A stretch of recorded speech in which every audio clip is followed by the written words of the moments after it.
New information on pregnancy and COVID-19 comes after months of health officials saying it's best for them to hold off. Just 2's Valencia Wicker has the latest in tonight's COVID-19 Watch.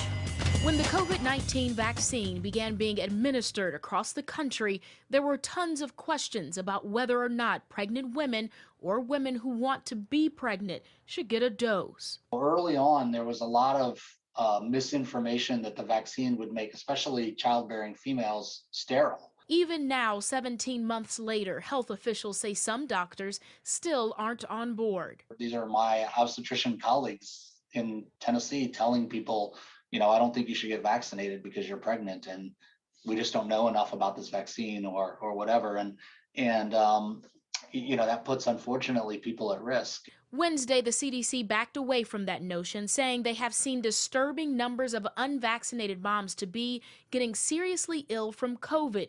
Now the agency is urging women to get the shot. I think there's a couple of reasons. One is, the biggest is that they have more data, and they have more data on trials of women that were pregnant and vaccine trials of women that were pregnant, in addition to women who were pregnant and didn't know it that got in the original trials of vaccines. They now have longer term data for those women that were vaccinated while they were pregnant. While pregnant women run a higher risk of severe illness from COVID, this latest data shows vaccination is the best way to protect themselves and their babies. In Nashville, Valencia Wicker, News 2. Now, Vanderbilt has seen its own rise in serious illness among pregnant women who have COVID. We'll tell you what they're up against tonight on News 2 at 6.